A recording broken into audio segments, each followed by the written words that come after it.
Olá, alunos! Hoje nós iniciamos a segunda unidade do nosso programa, que compreende o período entre a final da Segunda Guerra Mundial até, a segunda metade do século XX, né? Até 1990, 91, quando há o declínio final da União Soviética.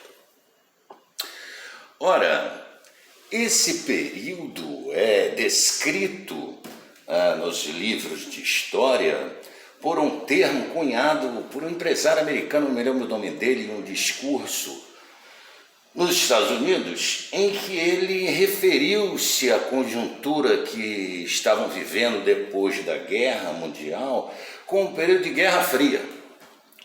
Guerra Fria por quê? Porque havia um conflito mundial, global, entre duas superpotências, entre dois sistemas políticos e econômicos diferentes e antagônicos, um conflito que se alastrou por todos os setores da sociedade, não apenas na economia, na corrida armamentista, na cultura, nos esportes. Em 1954, nas Olimpíadas de Melbourne, o time de polo aquático da Hungria e da Rússia se comeram no pau dentro da piscina, foi sangue para todo lado, né? Os Estados Unidos boicotaram as Olimpíadas de Moscou e os russos boicotaram as Olimpíadas de Los Angeles, nos Estados Unidos, frustrando os atletas de ambos os lados, porque o atleta não tem nada com isso, está ali lutando pelo seu índice, né? pela sua carreira de atleta, enfim. Na cultura, a música, tanto um lado quanto o outro impunham bloqueios, não é? As transmissões de rádio, botavam aparelhos lá para bloquear as transmissões de rádios que vinham do adversário. A censura cultural aqui no Brasil da ditadura militar foi tradicional. Nossos maiores artistas e produtores de todos os ramos e tal estiveram sob severa censura, né? Exigida pela conjuntura da Guerra Fria, né? Que, vamos ver, não foi sempre tão fria assim, porque na Coreia, no Vietnã, no Norte da África, no Oriente Médio, com várias guerras, a Guerra Fria esquentava e haviam guerras de verdade entre os dois polos, entendeu? Ora, vamos ver então como é que começou esta Guerra Fria. Bem, em 1900, aliás, a Guerra Fria, vamos ver pela formação, configuração política. Ainda antes dos Estados Unidos entrarem na guerra, em 1941, houve um encontro entre o Churchill e o Roosevelt no Canadá, que iniciou um processo de aproximação entre a Inglaterra e os Estados Unidos, que hoje chega a um ponto quase que vem até hoje chegou a um ponto depois do Brexit, depois que a Inglaterra saiu da União Europeia, de quase simbiose entre a Inglaterra, o velho Império Britânico, que estava ruindo, que eles tentavam manter a influência sobre as antigas áreas coloniais com a criação da Comunidade Britânica das Nações. Começou um processo de fusão com a economia norte-americana, e hoje, se falamos de Inglaterra e Estados Unidos, há um império anglo-americano. Os ingleses mantiveram principalmente esse questionário do setor financeiro, importante da City britânica e tal. Em 1942, quando já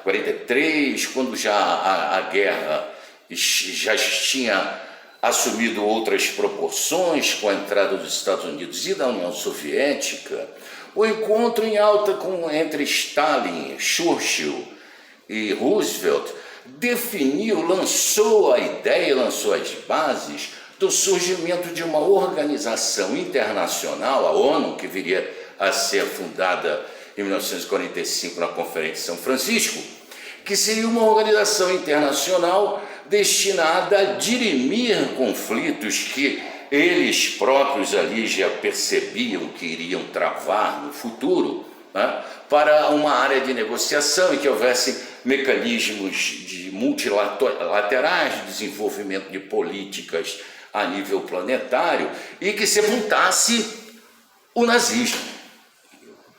E esse propósito, né, essa união, assim, a princípio estabelecida entre aliados, ela demonstrou-se muito frágil desde o começo. A Guerra Fria, no meu entender, não começou depois que os alemães foram derrotados, que chegaram em Berlim, e que o general Patton encontrou com as tropas, comandando os exércitos americanos, encontrou com as tropas russas na Alemanha e fez lá uma desfeita tremenda. Por ele queria continuar a guerra contra os russos. Já vencemos os alemães, então agora vamos pegar isso também. Né? Na verdade, a Guerra Fria começou em 1944 na cidade de Atenas, na Grécia. Por quê? Ora, durante a guerra, a derrota do nazismo teve uma participação muito importante dos guerrilheiros partisãs nas áreas ocupadas. Muito importante, em alguns lugares mais decisivas, até como na Iugoslávia, em que o Marechal Tito chegou e assumiu o controle do país antes de russos e aliados e estabeleceu ali um sistema autônomo, uma economia autônoma. Dentro da Guerra Fria, a Iugoslávia não tinha alinhamento nem com um lado nem com o outro, mas em toda parte, exceção talvez da Polônia, em que os russos foram também invasores e de certa medida, ou em medida menor, praticaram mais ou menos as mesmas coisas que os alemães, com o povo polonês, por toda parte, na Itália, até na França. A França dividia um pouco, porque o de Gaulle lá, ele comandava o sistema de abastecimento dos aliados para os guerrilheiros franceses e privilegiava o pessoal lá da situação dele na direita. Mas fora isso, toda parte, os comunistas comandavam os partisãs, era a maioria dos partisãs, dos guerrilheiros antifascistas. E na Grécia, em 1944, quem ocupava, o exército que ocupava pelo Hitler a Grécia era o exército italiano. Em 1943, 1944, a Itália ruiu, o exército italiano se esfacelou, perdeu a razão de ser. E o que aconteceu? Os guerreiros partisãs do PASOK, Partido Comunista Grego, Partido Super Operário Grego, começaram a avançaram sobre a capital, promoveram o tiroteio, escorraçaram de lá os restos lá dos exércitos e tomaram conta da cidade. E o que aconteceu? O exército inglês foi correndo para lá e expulsou a bala. O exército grego, os partisãs gregos, escorraçou eles e ficaram eles nas montanhas guerreando por uma opção de tempo contra os ingleses. Ora, aí começou, no MDD, a Guerra Fria. E se em 1945, quando se encontram os exércitos aliados, os exércitos russos, o que aconteceu? O quê? Se dividiu a Europa em duas partes. Onde estavam os exércitos russos, houve a implantação dos seus partidários. Havia um partizan comunista em todo lugar, eles foram sendo colocados no governo, na Bulgária, Hungria, etc. No caso da Europa Ocidental, constituíram-se governos mais ou menos aliados às potências aliadas, lá, Estados Unidos e Inglaterra. Na Itália, ocupada pelos americanos, houve um acordo mediado pelo Papa, pelo Vaticano e as tropas de ocupação da Alemanha para entregar, para se renderem antes mesmo do fim da guerra, poucos dias antes do fim da guerra. Se renderam aos aliados e a partir desta mediação foi incluído um termo de que os partisãs entregariam as armas. Quando os comunistas entregaram as armas, apareceu lá o Partido Democrata Cristão, que com o apoio financeiro e moral e político, etc., dos vencedores, governou a Itália por 40 anos, deixando o PCI, ele, coitadinho, no escanteio, a oposição. Na Alemanha, bem, a Alemanha era terra ocupada. A Alemanha foi dividida em 4. As partes ocupadas pelos franceses, alemães, pelos franceses, ingleses e americanos, depois se fundiram e criaram a Alemanha Ocidental. A parte ocupada pelos... A quarta parte, dividida em 4, a quarta parte ocupada pelos russos, acabou sendo criada uma república socialista também. As áreas de conflito foram resolvidas por acordo. O Churchill e o Stalin negociaram um acordo em que a Inglaterra ficava com a Grécia, os russos pararam de fornecer armamento e ajudar os partisans gregos, os caras ficaram uma fera, né? E ao mesmo tempo os ingleses paravam de apurrinhar ou incomodar os russos com a questão da Polônia, e a Polônia acabou subsumida ali, entrou na esfera de influência russa, como os gregos, partisanos gregos foram derrotados, inclusive perseguidos por muito tempo. Apenas em 1949, se não me engano, eles pararam com a luta armada lá. Muito bem, então há uma divisão da Europa no meio. Uma divisão. O último foi a Tchecoslováquia, que ainda mantinha um governo autônomo, mas o que aconteceu? Os russos se estimularam e os comunistas lá da Tchecoslováquia fizeram uma revolução, um golpe de Estado, chegaram ao poder, e assim que eles chegaram, antes que os ocidentais pudessem saber direito o que tinha acontecido, já entrou um montão de tanque lá na União Soviética que garantiu os caras lá, e segundo um discurso famoso, proferido pelo Churchill nos Estados Unidos, em toda a Europa, desde o Mediterrâneo desde Trieste, o Mediterrâneo até o Mar Báltico, se ergueu uma cortina de ferro, que eram as fronteiras entre aquilo que foi sendo o mundo capitalista ocidental e o mundo europeu oriental e a União Soviética, o mundo socialista. Houve uma divisão do mundo. Ora, o que aconteceu então envolvendo esta divisão? Primeiro, no plano econômico. No plano econômico, a ideia inicial de alguns dos vencedores era arrasar a Alemanha e o Japão, deixar os caras lá numa economia rural de subsistência que nunca mais se levantasse. Mas ouviram que isso era um absurdo, que era jogar fora um potencial tremendo, repetir a crueldade que os nazistas e os japoneses queriam fazer, que era arrasar e dominar os outros, né? E para a sorte tanto de alemães quanto dos japoneses, após a morte do Roosevelt, a nova administração Truman dispensou a equipe do Roosevelt, e esses caras foram trabalhar na reconstrução, lá na organização da reconstrução da Europa e do Japão, normalmente na Alemanha e no Japão, né?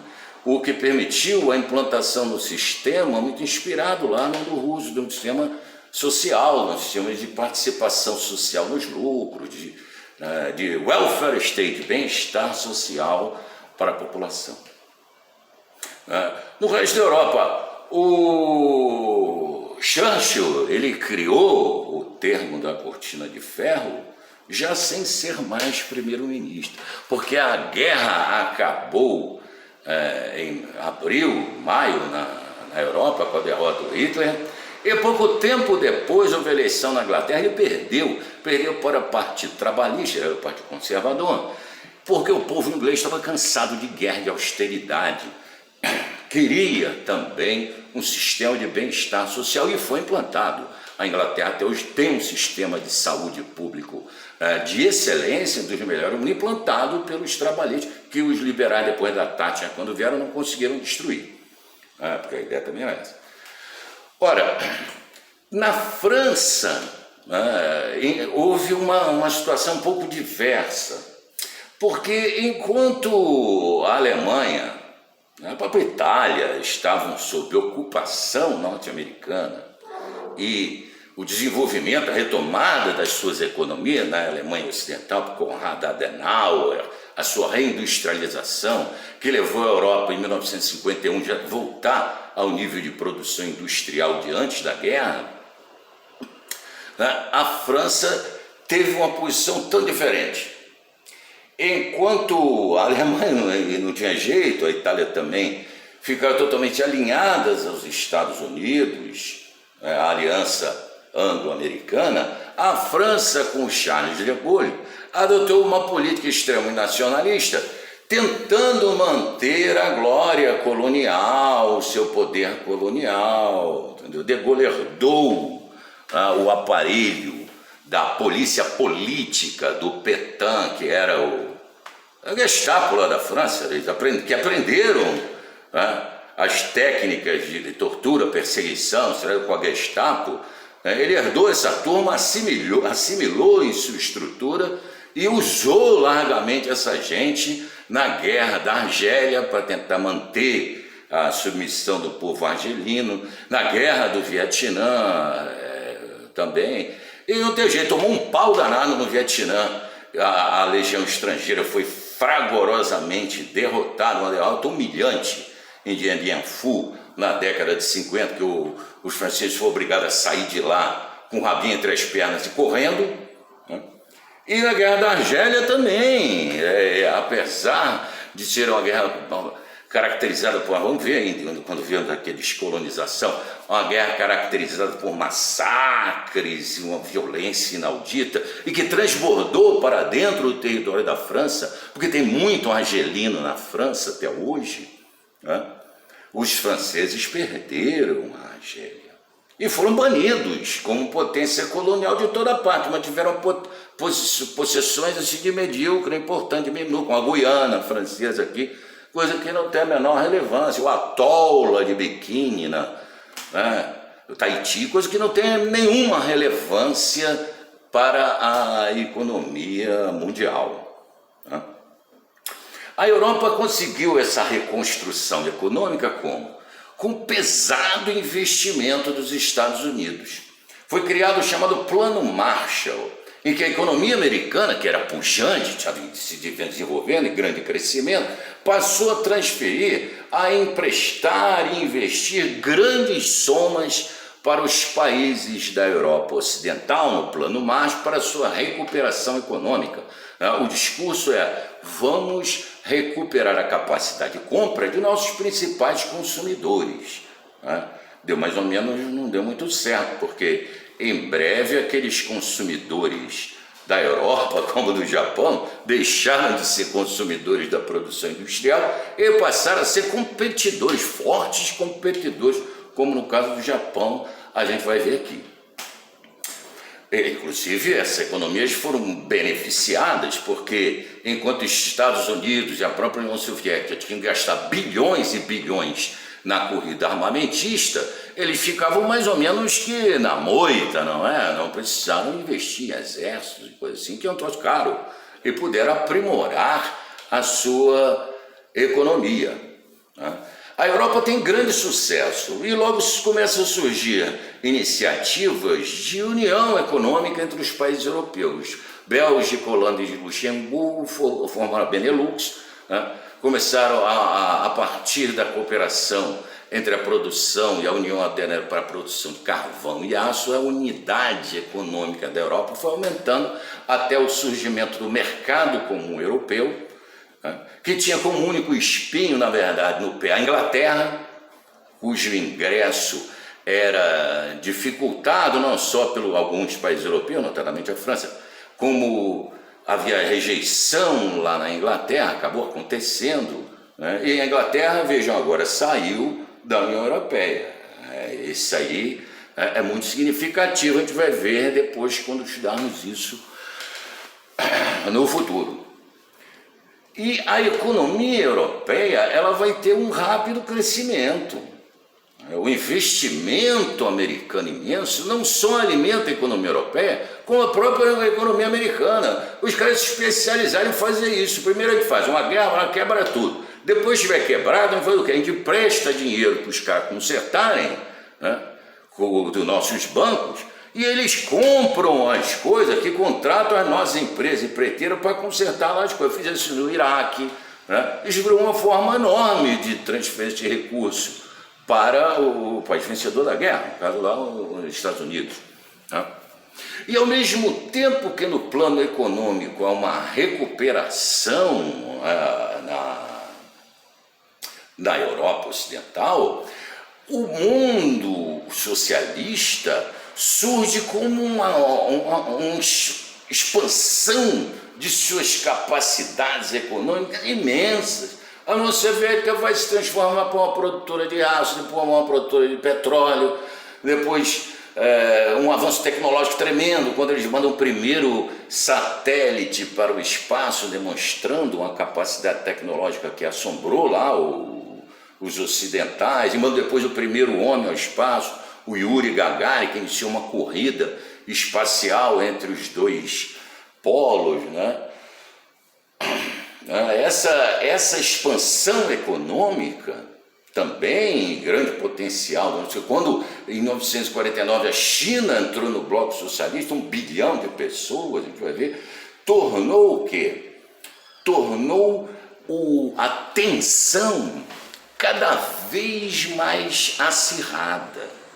Nos Estados Unidos e no mundo ocidental, o que acontece? A política começa a ser caracterizada por que o pessoal chama de macartismo. O senador americano Eugene McCarthy, aliado ao império da mídia do Hearst, que era o dono de jornais da América, e tendo feito o diretor do FBI,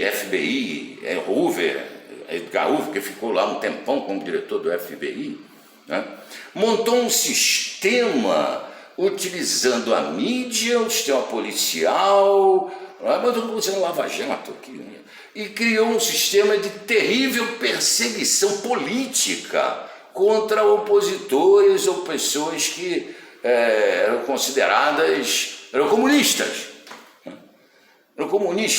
E esse macartismo, esse terror, né, acabava com carreiras. O cara chegava no trabalho, o cara queria o cargo dele e ela denunciava na presidência da firma: fulano é comunista. Um clima de perseguição, deduração. No meio artístico foi um horror, carreiras de pessoas importantes foram destruídas. Charlie Chaplin teve que sair dos Estados Unidos, morava em Hollywood, lá trabalhando na costa oeste dos Estados Unidos, na indústria de cinema, teve que sair dos Estados Unidos, foi para a Inglaterra porque era comunista, né? Um sistema de perseguição tremendo. E certamente tinham lá seus motivos, porque a União Soviética, e tanto os Estados Unidos quanto os americanos já abusavam da espionagem. Havia encontros de trocas de espiões entre os dois grupos frequentemente, isso era conhecido. E a União Soviética conseguiu construir a sua bomba atômica muitos anos antes do previsto, porque a sua espionagem lá foi eficiente. Foi lá, os segredos que faltavam lá, foi lá nos Estados Unidos, roubou os segredos e entregou lá para a sua indústria. Ora, esse conflito, ele esquentava. E não apenas esquentava na política interna dos países, porque assim como os Estados Unidos perseguiu os comunistas lá, também se criou no mundo oriental, no mundo socialista, um sistema policial terrível. A Alemanha Oriental, do Honecker, ela tinha uma polícia política, era um negócio, tinha mais informante do que habitantes no país, que era uma estrutura formidável. Essa estrutura da polícia política foram muito importantes nos países socialistas. O Putin e a equipe de boa parte dos caras dele, hoje em dia, lá da cúpula da Rússia, moderna, dos nossos dias atuais, era da polícia política da União Soviética, KGB, da NKPD. Né?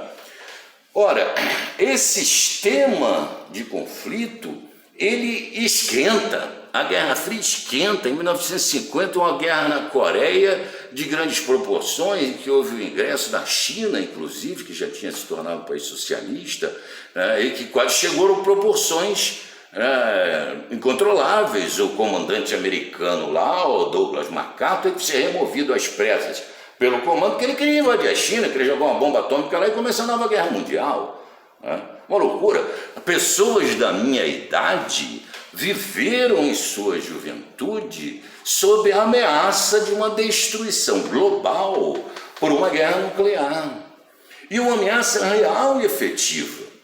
Muito embora os dois lados vivessem de tensão e distensão, O cara, um lado apertava, mas depois do outro lado cedia. Por exemplo, em 1948, o governo da Alemanha Oriental, ainda era o governo de ocupação soviético, fechou o acesso a Berlim Ocidental, porque a Alemanha foi dividida em 4, mas a capital, Berlim, ficava dentro da área dos soviéticos, então dividiram também em 4 lá a capital. E em 48 os soviéticos fecharam estrada, trem, não pode nada para lá, achando que os ocidentais iam recuar e iam entregar Berlim para eles. E deram com os burros na água, porque os Estados Unidos gastaram bilhões em uma operação caríssima de ponte aérea, que funcionou por 11 meses entre a Inglaterra e Berlim, levando tudo para abastecer a cidade, desde suprimentos, vírus, combustível, carvão, para o aquecimento, tudo vinha de avião. E depois de um tempo de sustentação do bloqueio, os soviéticos cederam, sempre assim.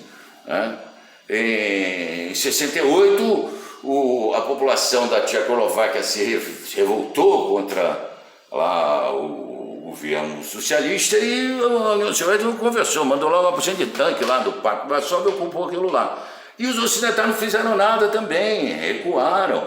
Eram avanços de recursos de ambos os lados. E crises sucessivas. Em 1961, o Nikita Khrushchev colocou um míssil atômico lá em Cuba, depois da Revolução Cubana. O Jimmy Carter pegou o telefone e falou, Jimmy Carter não, Kennedy, pegou o telefone, tira esse negócio daqui, senão o pau vai comer. Né?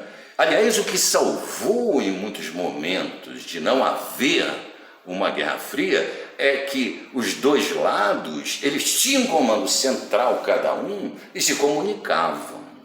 E sabiam que uma guerra seria o fim dos tempos, seria o fim do planeta.